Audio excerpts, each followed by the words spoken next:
This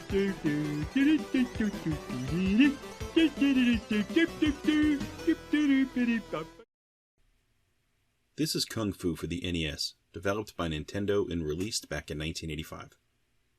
Kung Fu is one of the original black box games for the system, and if you're not familiar with what that means, it's one of those games released by Nintendo the first year after the system launched in the US.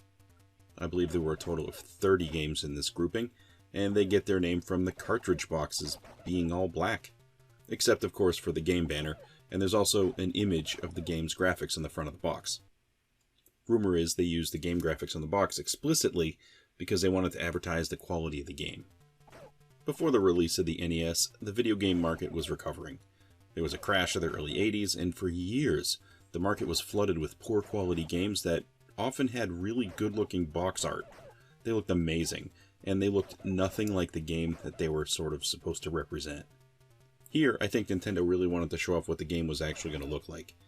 They kind of had to bolster the marketplace a little bit and give some people some confidence. After the system took off, they eventually switched to more colorful box graphics. So we got a few solid games in the black box era, and the most important probably being Super Mario Bros. But we also got Excitebike, Duck Hunt, Donkey Kong, and of course, Kung Fu. It is a classic button masher for the system, straight up.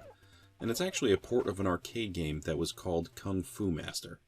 Although it's quite similar, it's certainly slightly different in some aspects. Mostly a tiny bit tweaking of the graphics, and I think the size of the sprites. I was a kid when this game came out, and when I saw this on the NES, my brain was amazed. I remember thinking that this was a perfect port of the arcade version, and it's certainly not. It is very similar, but slightly different. The basic premise here is that you need to punch and kick your way to rescue your girlfriend, Sylvia. She was kidnapped by the badass Kung Fu master named Mr. X. They probably could have been more creative naming this villain, but I think Mr. X works okay. I guess it's better than just calling him Josh or something. You're going to proceed through levels moving left to right, or right to left, I guess, depending on the level.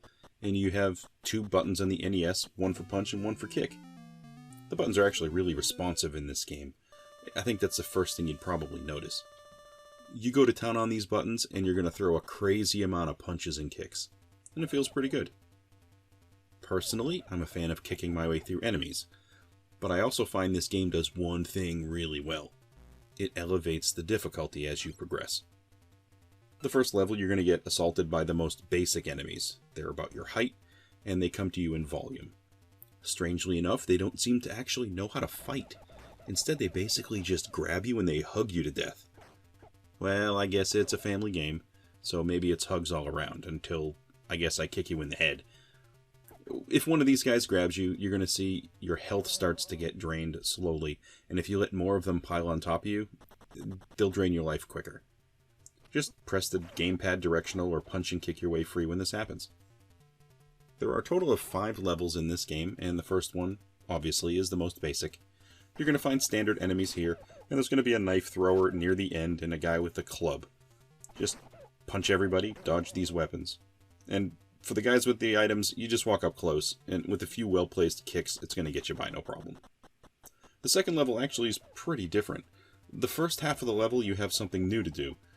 You have to dodge, punch, and kick these jars and these balls that fall from the ceiling. If the jars hit the ground, they explode and a snake is released. And if you don't punch the balls, they're going to pop and a dragon is going to appear and breathe fire for a second. If you break these before they hit the ground, that's probably best, but if not, you can wait for the dragon to disappear, or you can jump over the snake. Up to you. Last half of the stage is going to be like the first level.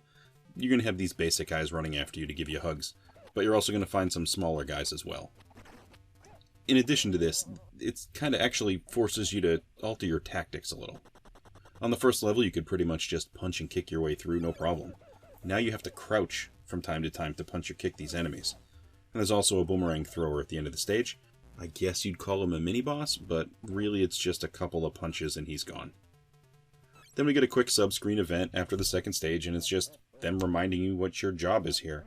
You're here to get Sylvia, so keep your eyes on the prize. Third stage, you have a mix of the normal and the smaller guys. It's definitely harder. There's a little more variety, a little more volume. You get some knife throwers, and there's another mini-boss at the end of the stage. He's just this big bruiser guy. It takes a couple of hits to take down. Not too hard, but definitely harder than the earlier stages. Stage 4 is going to change things up again, but we have bees now. Bees are going to be coming out of these holes, and you got to punch or dodge your way through them.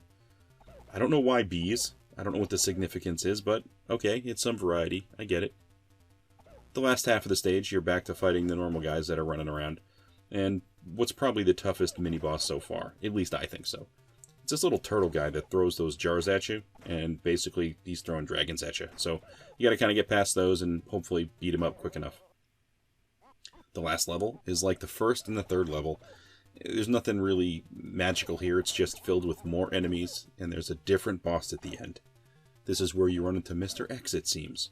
He's gonna take more than a few punches, but if you jump kick him, that seems to work pretty well. If you beat Mr. X, it takes you back to the main screen. You can play again or change the game type.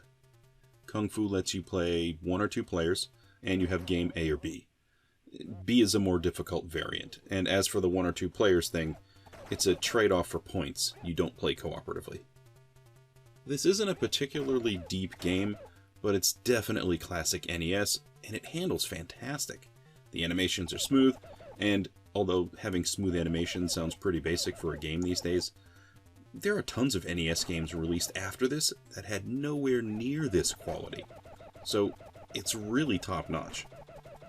It's definitely not an easy game, but if you do put in the time, you should be able to get pretty far. It's also not very long. If you know what you're doing, you can get through this game in about 6 minutes. I don't know if I could easily do it in 6 minutes, but seriously, check out some runs online. 6 minutes. I don't think I ever beat this one when I was a kid, but I got pretty far. I mean, with some repetition and you know what's coming on each level, you can beat your way through this. That's all I have today for Kung Fu for the NES. Thanks for stopping by to take a look, and hope to catch you on another video.